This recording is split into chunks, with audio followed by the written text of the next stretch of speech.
Jalen Brunson suffers an injury to his foot, but that did not stop him from placing that foot directly behind the Indiana Pacers as the Knicks go up 2-0. Nikola Jokic wins his third MVP, but might be swept from the second round. Plus, the offseason rumors are already flowing because this is the NBA, because this is Locked On NBA.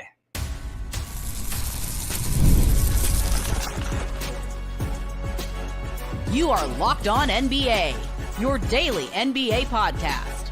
Part of the Locked On Podcast Network, your team every day. Welcome to Locked On NBA, your daily source for all things NBA from the Locked On Podcast Network, your team every day. Thanks for joining us and making us part of your day. Appreciate you guys being with us Monday through Friday and being an everydayer. Today's show is brought to you by Monopoly Go. Game off. We got to talk more about Monopoly Go. This fast-paced game lets you team up with friends for tournaments to unlock awesome prizes like unique stickers for trading, cool playing pieces, and hilarious emojis for taunting your friends. So download Monopoly Go now, free on Google Play or the App Store. Game on. My name's Matt Moore. I'm the senior NBA writer for the Action Network. I'm joined by David Ramil. He's co-host of Locked On Heat. You can find me on Locked On Nuggets. We're usually on Tuesdays, but we're on Thursdays because I had to go see the Denver Nuggets get their teeth kicked in Game 2 versus the Minnesota Timberwolves. We're going to talk tonight about the New York Knicks coming from behind a heroic effort from Jalen Brunson, severely limited, getting great contributions from all sorts of guys to go up 2-0 in their series versus the Pacers. But does Indiana have life in the series going back to Indiana? Plus, we'll talk about Nikola Jokic winning his third MVP. We'll talk about Trae Young leaving clutch. Is Jimmy Butler going to stay with the Heat? All sorts of stuff here on Locked On NBA. Glad to have you with us. Jam-packed show today. David, the Knicks get the win in Game 2, 130-121. Tyrese Halliburton responds in this one with 34 points, 6 boards, 9 assists, but was a minus 17. Jalen Brunson goes out hurt for a long stretch to end the first half. Tested it out, coming back out of the locker room, decides to play. Early on, looked like he couldn't move. He finishes with 29 points and 5 assists on 11 of 18 shooting and a plus 26. Every Knicks starter in double figures, mostly, they have to be since they all played 100 minutes. Phenomenal play. OG Anunoby gets banged up, only plays 27 minutes in this one. Rick Carlisle gets ejected. A lot of stuff happened in this game. What was your big takeaway from Knicks-Pacers Game 2?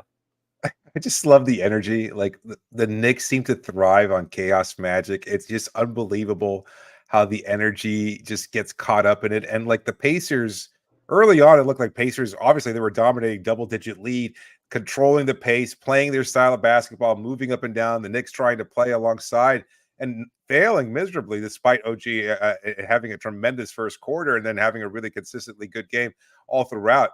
They just weren't getting much scoring from Brunson or anybody else. And then eventually, despite the injuries, despite everything else, they just wind up thriving on all these different plays. Every 50-50 ball seems like they're drawn to it. Every offensive rebound going their way. What a tremendous effort. And then just the energy at Madison Square Garden, everything else is kind of just clicking in place. And I don't know, like it just felt like I can't even define what I saw because it just feels like they were just doing everything and it was just complete chaos at every opportunity. And somehow it worked. And the Pacers just couldn't answer. Their offense was pretty mediocre for most of the game. And I don't even know that it was due to New York's defense so much as just, well, stuff happens and we kind of take advantage of it. So, you know how we always talk about Miami dragging things into the mud. The Knicks try to drag things into quicksand and somehow it just works out for them anyway. It's just amazing to see them be able to turn it on and throughout the course of the game like this and to be able to come back. Tremendous effort. But you pointed it out. I don't know if the Pacers have, I think they still absolutely have life, specifically because of those injuries. Like, I don't know. At this point, you've lost Bogdanovich, you've lost Mitchell Robinson, and obviously Julius Randle. Like, injuries keep happening. Brunson, who knows how healthy he'll be with the style of play. And if OG can't come back for Game 3, I don't know what their prognosis could be. I don't know how the Knicks can keep this going, but I can't count them out either because they shouldn't have won tonight's game, and somehow they did. That's like the story of almost every Knicks game. Is like, yes. They probably shouldn't have won that game. Did they? Oh, yeah. Yeah, no, they won. They sure did. They won. Won comfortably, too. Won by 9 here, separated at the end. A couple of things. The Pacers did shoot 52% from the field and 44% from 3. They made more 3-pointers than the New York Knicks. They had more offensive rebounds than the New York Knicks. They had the same number of turnovers as the New York Knicks. One of the big problems here was that the Knicks went 18 of 22 from the stripe, and the Pacers only went 10 of 17. Pacers shot 59% from the free throw line. That was devastating in a game where I don't know if you noticed this, that 8-point differential, we've gotten them within one. So probably, would have helped with changing this outcome. The chaos magic is a good kind of word for it. I will say this. I do feel like these first two games have had a similar script, which is Knicks hit them first and then kind of expect the Pacers to go down. Pacers come right back, especially in the TJ McConnell minutes, battle back, take a lead. And then at the end of the game, it's like, oh, if we were like to play like a normal basketball game, the Pacers would probably win. But we're in the Garden, so it's going to be absolutely insane. And there's just going to be insane sequences of craziness. And like Josh Hart's going to throw a behind his back, over the shoulder pass off the backboard or something. And just whatever they need to have happen is going to have happen. Yeah. Isaiah Hartenstein, I want to give him a lot of credit in this game. 14 points on 5 of 7 shooting, 12 rebounds, and 8 dimes. That was a Joakim Noah line from Isaiah Hartenstein. He was really good because the Pacers started really trying to focus on not letting him get some of the easy stuff he got in game 1. And he instead was making plays off of rebounds, off of cuts, finding the extra man, little duck-ins, things like that. Josh Hart did have 5 turnovers, but 4 of those were in the first quarter. 19 points, 15 boards, 7 dimes for Hart, and just like straight line drives over and over and over again. The bench continues to be abysmal for the New York Knicks, as Miles McBride was minus 22 and Precious Achiuwa was minus 14. But it doesn't matter because the Knicks starters just get on a roll. I will say that I have a lot of confidence. I think Indiana gets game 3. I think Indiana at least gets game 3 in the series as far as whether it'll be competitive or not comes down to game 4. And like that's kind of how I feel because the Pacers have been great at home in the postseason. This Knicks team, I think, was feeding a lot off of the crowd. And quite honestly, one thing I will say, they won this one and they put up the numbers. I continue to be worried that the Knicks are basically trying to outdo the Pacers. Like, we're just going to run and be fast and score. And I'm like, guys, you're not – I don't know that you can do that for 7 games with your starters playing 80 minutes a night. So I have some concerns about their ability to hold up. But really impressive performance, I think, by MSG more than anybody in the first 2 games. Yeah, that's a good point. I mean, that energy from the crowd, certainly they just thrive of it. But, I mean, just those crazy – I was surprised to see how few turnovers both teams had because it was just – wild passing, just driving to the lane and then kind of just flailing the ball out. Sometimes it sailed out of bounds. Sometimes it would wind up in a perimeter player's hands and just continue to kind of spill into maybe some sort of a half-court set or not, or just continued passes. And then Hartenstein doing a fantastic job of finding those cutters. Great job from him. And if not, it would just wind up in an incredible perimeter shot. The Knicks shot so well, but I just don't know that it's sustainable for them. I agree with you. It's not. Doesn't seem like they're suited to continue playing this way.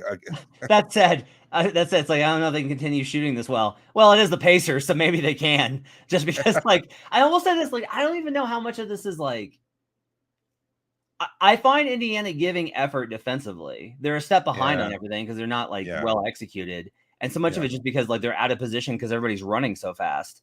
Yeah. But there is something about the way the Pacers play that, like, I joked about this early in the year. I tweeted this like back in November. I was like, the number 1 league pass team is the Pacers, and the number 2 team is whoever's playing the Pacers. And that's how this continues to feel, where it's like, there's something about the way the Pacers play that gives the other team life. And the question I think is going to be in Indiana, does New York continue to get those kind of performances? Can Jalen go? Could OG go? Like, these are all big questions without Mitchell Robinson and Julius Randle.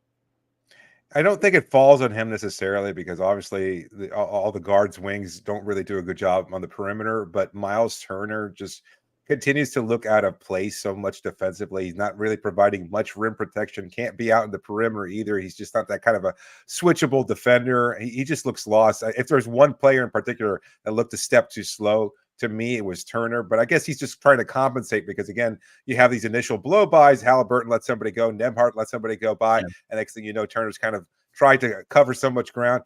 He's not Bam Adebayo. He can't cover that kind of ground, and so you wind up getting kind of exposed defensively. I think he's really good. He's actually historically been really good on switches. Like, he's a guy that I put in the DPOI conversation in years past, not this one.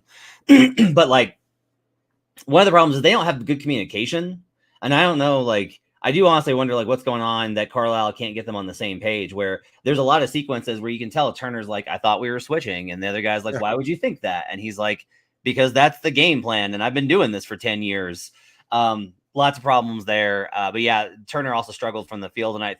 6 points on 3 of 11, did have 7 boards, but was a minus 21. I will say, of those 3 makes that he made, the dunk that he had in the first half is worth going to take a look at. If you missed it, go YouTube the Miles Turner dunk, because it was phenomenal. It was really great. Pacers are really fun, and they're getting good contributions from guys like Ben Shepherd and TJ McConnell, but they are just going to need to figure out something with it. I will say, more than anything, go ahead. Yeah. No, were you surprised that TJ wasn't in there late in the game? Yeah. Because this is 2 games in a row that he could have been a difference maker out in the waning moments. I think Carlisle, I mean, look, Rick, I think comes from that camp that says you don't start making adjustments until you absolutely have to, and they have to in game 3. But I really, honestly, I don't think you need to switch up your starting unit, because your starting unit has played well. Like Hallie, Nemhard, Turner, Siakam, Nesmith, like that offensively, they've played well. But I do think they need to start really mixing up the closing lineups, and they need to start really playing. Like McConnell can't play 22 minutes. He's got to be 30. And it's like, well, I don't know if he can go that many. Well, do you want to go home or not? Because you need McConnell out there in order to make plays. On the other side, we got some the NBA never stops. Nikola Jokic wins the second MVP, but you might get swept. Plus, there's some offseason stuff afoot. We'll talk about that up next here on Locked On NBA.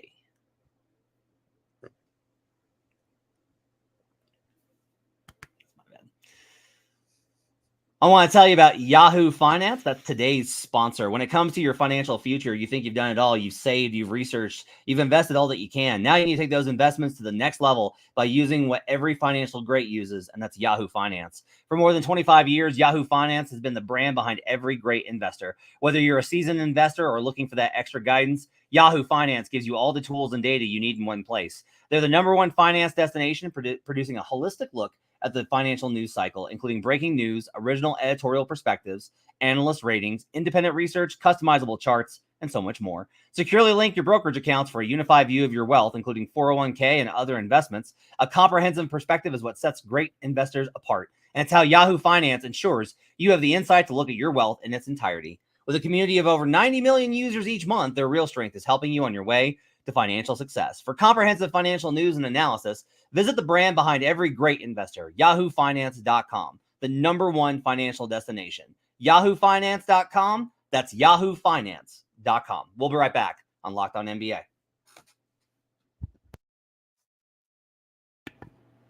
Back here on Locked On NBA. Thanks for joining us, making us part of your day. Appreciate you guys being with us on Thursday. Matt Moore and David Ramil with you. By the way, are you watching Fox Sports or ESPN on your TV all day? Have to turn down the volume with all that shouting? Make the switch to Locked On Sports today. It's a free 24/7 streaming channel programmed for you every day to bring you the biggest stories without all the screaming. Locked On Sports today brings you can't-miss analysis, opinions, and news, streaming 24/7 on YouTube or the free Amazon Fire TV channels app, part of the Locked On Podcast Network, your team every day. Nikola Jokic received his 3rd MVP on Thursday, beating out Shai Gilgeous-Alexander and Luka Doncic in the voting. Jokic now joins a select group of individuals to win 3, but he is facing now an 0-2 hole, which means there's a very strong possibility that he's going to wind up. Dirk Nowitzki got it actually after the Mavericks were eliminated back in 2007. But a handful of guys have had to take the award after they've been eliminated or while they're being eliminated. So it's a weird timing for this. But, David, I want to get your reaction. No surprise. I think everybody knew Joker was going to win this, but what was your kind of reaction to Joker officially winning his 3rd MVP? It's well-deserved, I think. I mean, I saw a lot of people kind of talking about Shai Gilgeous-Alexander. He's had a phenomenal season, but I mean, I think he's got a lot of support in that team. He's a fantastic player. I don't want to take anything away from his overall season and everything else like that, but I've said it all consistently when we talk about the MVP race on this show or elsewhere. I just don't see any player affect the game as much as Jokic does. And having said that, I mean, you can kind of see when he's playing somewhat badly in this series against the Timberwolves, how much they need him to have just these superb games. When he's not playing at his very best, they look like a kind of mediocre team. And so I just think that he's been the best player in the league for a while now. I think he should have won MVP last year too. except for Joel Embiid complaining loudly to media. Other than that, I think he's been the very best player in the league for a long time now. So I continue to think he's well-deserved and he's the best player in the league. The official final ballot: Joker, SGA, Luka, Giannis, and then Jalen Brunson secures 5th over Jason Tatum. Anthony Edwards, Domantas Sabonis. What's going on with that? 4th place vote. Somebody in Sacramento should not have that vote, because Sabonis is a defensive player of the year candidate. He got a vote in yesterday's tally, and then today is an MVP. I mean, great player, but let's be realistic here. And Kevin Durant rounds out the top of the ballot. Look, I think it's a regular season award, and like I cover Locked On Nuggets, so it's like I got to watch the inherent bias of the team that I cover here. But I do think Joker ultimately deserved it. I will say, like, I wanted Shai Gilgeous-Alexander to win, but in the final straw poll, I voted Joker number 1. Shai just had that little dip at the end at the wrong time, like just a small dip, and he missed some games, and that was enough. Had Shai not missed that time with the injury, and it had not kind of cost him his production, if he hadn't had that little dip, I probably would have had Shai number 1. I do think that I wrote about a lot about this. What's weird is, like, I don't think this was like Joker's, of the 4 seasons he's been in MVP consideration, this is probably his 3rd best. And it's tough, because the question is, like, should you hold that against the guy if you know he can be better? And it's like, if his better is still better than everybody else's, doesn't that mean the most? And I do have a hard time, like, being able to say that he impacts the game the way that Shai Gilgeous-Alexander, or that Shai impacts the game the way that Joker does. And Lucas going to win it, and he's going to win it at some point. I think that's pretty clear. Like, at his age, with that team being as good and as young as they are, they're going to be in contention again next year. I think they're only going to continue to get better. They've surpassed expectations this season, and he's a big part of it. So I think he'll continue. I mean, there'll probably be a little bit of voter fatigue next year, even though I don't think Jokic is going to take a step back in any way. But I think Shai's probably put himself in prime positioning he'd be my favorite to win the MVP next season. I have to go with Luka, man. Just the production is so crazy. Eventually, I guess the impact's gotta get even there. In other offseason news, Trae Young left Clutch Sports. This went under the radar. This is a very quiet story from Wednesday in the association, or Tuesday. Trae Young parted ways with Clutch Sports, is now represented by CAA. That's a gigantic move. And if you were wondering, like, how could that matter? Much of the reason that Trae Young was considered a viable candidate for the Los Angeles Lakers was a belief in the Clutch connection. Zach LaVine, DeJounte Murray, both Clutch clients. A big reason why it was felt that DeJounte Murray, that the Hawks traded for him, was because of Trae Young and DeJounte Murray's relationship through Clutch. Like, that was a bit, they were friends before, but like that was a big part of that decision. And Trae moving on is significant for a number of reasons. It makes the Lakers less likely. Not impossible, like, certainly, like, the Lakers do employ other players that aren't represented by Clutch. Not many, but a few. And I will say the biggest thing for me that I thought it was notable, I had heard at the deadline, and I kind of reported on this, and other people, that, if you don't want to take my word for it, other people have reported, bigger names have reported that there's interest from Trae Young towards San Antonio. And the read on it that I got was that wasn't coming from the Hawks, and it wasn't coming from the Spurs, that it was specifically coming from Trae Young's camp that wasn't necessarily Clutch. That it was more of like the people around Trae Young were very, and not even Trae himself, just like the people around Trae Young, very supportive of the idea of him joining Wembanyama in San Antonio, which makes a lot of sense. The Spurs have, like, several members of their roster are represented by, I think actually just one now is represented by Clutch. They did let several members of Clutch Sports go last summer in free agency. There's been some tension there since the Anthony Davis trade, because the Spurs were very outwardly critical of that process. And there's always been a little bit of tension there between Clutch and the Spurs front office.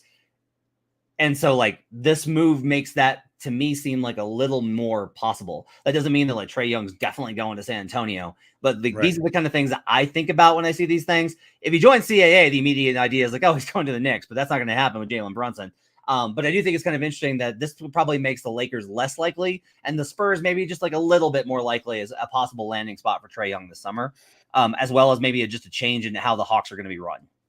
Do you take it as a definite precursor to an upcoming transaction involving Trae Young? Like, it seems likely, right? We saw OG do the same thing, and then he winds up obviously getting traded. And I know there's contractual issues taking place here with Anunoby, but in terms of Trae Young, I don't know exactly what his contract is right now. He's under contract for a few more years, right? But it seems that he's likely to request a trade or to be moved at some point. He just wanted to get some representation that was more aligned with his preferred destination. I actually think it's possible that this could be kind of the opposite, where Really? OG, the word out of Toronto for so long was like, oh yeah, OG wants like a big contract and he wants to be like a superstar that handles the ball all the time. And the same summer that last summer when OG left Clutch, he spoke with local reporters like Blake Murphy, shout out to Blake, who was talked about the idea of like, hey, that was never me. Like that wasn't what I wanted. And I will say there is a little bit of a reputation for Clutch Sports pursuing maybe extreme versions of maybe what their clients are interested in or misinterpretations of what their clients are interested in. And so that's not to say that Clutch isn't highly successful. Look at the track record. They've made a lot of guys a lot of money. But I actually think it's possible that maybe Trae Young's like, hey, I really want to stay in Atlanta and get this together. But I don't know if it's viable. I don't know if the Hawks are interested in that. We'll have to see when free agency begins. On the other side, we'll preview the games tomorrow in the NBA playoffs. Plus, I got to get David's thoughts on, well, Pat Riley decided to have some comments this week. I need to get David's thoughts on it as host of Locked On Heat. We'll cover that next here on Locked On NBA.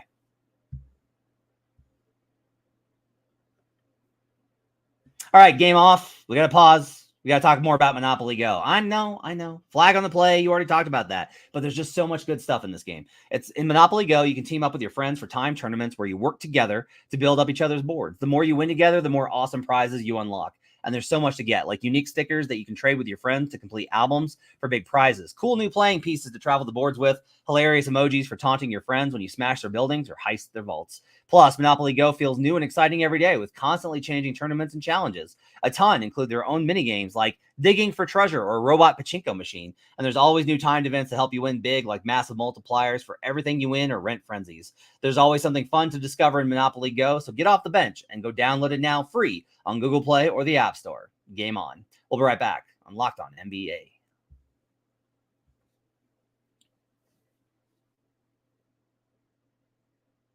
Back here on Locked On NBA. Thanks for joining us. Appreciate you guys being with us here on a Thursday. Matt Moore and David Ramil. We're usually on Tuesdays. Switched it up this week. I appreciate David for being flexible this week as I had to go watch the Nuggets get their teeth kicked in on Monday night. Let's start with Jimmy, David, because I want to get your thoughts on this one. So Pat Riley holds his end of season press conference, and he just whips out a few diamonds here and there, and the biggest is just probably one, recommends that Jimmy Butler not talk about how they would have beaten Boston had he played. The second is kind of talking about how like you have to be available. Like availability is a problem, and that being a key thing. I don't even want to get into Tyler Hero stuff. That's followed by reports that the Philadelphia 76ers are interested in trading for Jimmy Butler. That's followed by a report out of Miami that the Heat are uninterested in the trade package that the Philadelphia 70s. Isn't it tough when like one team wants your guy and you just don't like their stuff, David? Isn't like that's tough, isn't it? Yes. But you're kind of overlooking the caveat, and you're referring to a column that came out today by Barry Jackson in the Miami Herald, saying that Miami probably would not be interested in whatever the proposed trade would be, that they'd probably absorb Jimmy's contract directly into their salary cap space, which they could use to acquire Jimmy or to, say, sign a free agent for outright, like Paul George. And the trade would be 3 middling first-round draft picks and Paul Reed, and that would probably be what it would take in order to acquire Jimmy. Now, what Barry mentioned was that would be a fine deal if it wasn't going to include a third team, probably Cleveland, if they were going to be able to send Donovan Mitchell to Miami. And that would be something that Miami would be much more and likely to accept. So I think there's that caveat there. There's a lot of noise going on about the Riley press conference. But I look, the soundbite of "shut your mouth" has made the rounds, and deservedly so, because it did seem a little fiery, although perfectly aligned with everything that Pat Riley has done throughout his whole NBA career. So that's not that surprising that he would say that directly to a player. It was a little bit of a risk, a little bit of a gamble, but I think his perspective was for Jimmy to say, drunkenly, I might add, and it seemed like he was somewhat intoxicated. I'm being speculating here, but the way he was talking, a little bit slurred, and it was a nighttime event. Talking to a reporter, he said, "You can bet your ass if I'd be out there, Boston would be home, New York would be home." I don't even know why he mentioned New York, because it's not like they played him. But the point being that he said this, and I think it kind of threw the teammates that were actually against Boston, played against Boston, kind of under the bus, saying, "You know what, Bam, you're not quite good enough to beat Tyler. You're not good enough, etc." Everybody else that actually played against Boston wasn't good enough to beat Boston. Had I been out there, we would have surely done it. So I think Riley was kind of defending all the other players that were actually available against the Boston Celtics. Now, having said that, there is an issue going on now with a contract extension that he's eligible for come July, which would basically wipe away a player option that he has for next season, not the 24-25 season, but the 25-26 season, and would probably extend him for what's been reported at 2 years and close to $120 million. So I think there's concerns from Pat Riley, one, because the availability thing that you mentioned was the theme of the entire presser. Like, he said it ad nauseum for several responses. He's like, you know what? Players just weren't available. There wasn't a lot to take away from the season because guys missed so much time. We have to look at what we do as a franchise. And that's a concern leading into whether or not they agree to this extension. Maybe you might have thought a year ago it would have been a done deal no matter what, because Jimmy played so well in the playoff run to the NBA Finals. This year, obviously, he wasn't available because of an injury from Kelly Oubre, but there was the games that he did play during the regular season where he kind of just looked lethargic. He just wasn't really engaged, wasn't really as impactful as we've gotten used to seeing Jimmy play in the Heat uniform. And so I think there's concerns that now that he's older, he's going to continue to take a couple steps off. And if he's not going to be as much of a factor during the regular season, well, hell, as a franchise, we just can't afford to pay you $60 million a year. And I'm sorry, but despite everything that you've done for this team over the last 5 seasons, we can't afford to pay you that kind of money. And I think it's a wise decision from Pat Riley in the front office. And so they're kind of taking a step back and saying, look, we don't have to engage in any kind of contract negotiation. We'd like to take a wait and see approach. And Jimmy might say, that's great. I don't care. I want out of here. I want my money. And you better send me to a team that might be willing to give it to me. And if that's Philadelphia, well, so be it. We'll see how that plays out. I'm very curious to see what happens with the extension talks. I just think that, I think Jimmy's going to want his money. Yep. And I think that the Heat very wisely are... The Dwayne Wade stuff is brought up a lot that I've seen. Like, hey, look how that, and look how ugly that was. I just want to be real clear on this. Jimmy Butler's not Dwayne Wade. Right. Dwayne Wade won 3 titles, one without LeBron when he was in his second season. Dwayne Wade is way beyond. So look, that was a miscalculation. But if you do the same thing that you did with Wade and make a calculation based off of how much you're going to make relative to what you're able to give at this point in your career, it is more forgivable in Jimmy Butler's instance than Dwayne Wade. Dwayne Wade needed to retire Miami Heat. He needed to stay Miami Heat for his entire career. That's a bummer that went that way, but that was also partly on Dwayne. Jimmy Butler is also wanting everything on his terms. Wasn't available this season. Saw some great tennis. I noticed at the end of the year. But I don't know. I think it's a lot of money to give a guy. Until Alonzo Mourning. It didn't until Alonzo Mourning. Alonzo came back after getting a kidney. He got a kidney, and they were like, "You think you could get more money elsewhere? Go get it. Have fun with all that." And he did. And now Zoe's been with the organization for 20 years. Exactly. All right, let's quickly look at these games tomorrow on the slate as Nuggets and Wolves still do not play. The Nuggets have to think about that embarrassing loss for another night until Friday night. Cavaliers and Celtics. Celtics are now favored by 13.5 points. That's the largest that any team has been favored past the first round. That's exciting for them. Yep. The Thunder and Mavericks in this game too. I will say this. I think the Cavaliers are going to give them a fight tomorrow. I don't think they win, but I think this is one of those where it's okay, and everyone kind of goes, oh, well, Boston still won. They won by 9 or whatever. And then it's well, the Cavs kind of figured out some stuff. I don't necessarily think that the Cavs are going to win the series. Not necessarily. The Cavs are not going to win the series. Let me be very clear. Cavaliers are not going to win the series. I think they can take 1 to 2 games. I think that the mark is 1.5 games that the Cavaliers can win. Do you think that is there any, look at this real quick. Is there, beyond just the entertainment of basketball and enjoying the sport that we all love, is there anything really meaningful to take away, do you think, from tomorrow night? Or is it just like Celtics are going to roll, the Cavaliers are not in their league? Yeah, I kind of tend to think that way. Like, I'd love to see a bounce back from them, but I just don't know. Is Jared Allen going to be available tomorrow? No word yet. It's still Okay. unknown. I thought maybe he would be back for the last game. It seems like they're announcing him really late, and I don't think it's just gamesmanship. I think he is genuinely like right there, but can't quite get over the hump to get cleared. Right. Practices warms up with the intention to play, and he's just not able to do so because it's a pain management sort of thing. So he probably isn't available. Yeah, I mean, without him, I don't think they have much of a chance. Even with him, I don't know that they have much of a chance. Boston has just figured it out. They just let Mitchell get his points, and they just shut down everybody else. And there wasn't much contributions from anybody else, and they're a much better team. The Celtics are. So, I went through this with the Heat. They won game 2, and then they just looked terrible in the other 4 games that they lost by 20-something points each time. So I don't know that even if Cleveland makes tomorrow as competitive as you imagine that they might, I don't know that they're going to actually be able to do anything to impose their will on this Boston team, even when they go back to Cleveland for games 3 and 4. Yeah, I think they get at least one. I think it's mostly just built off of Boston's entire formula of shot variance just winds up catching them.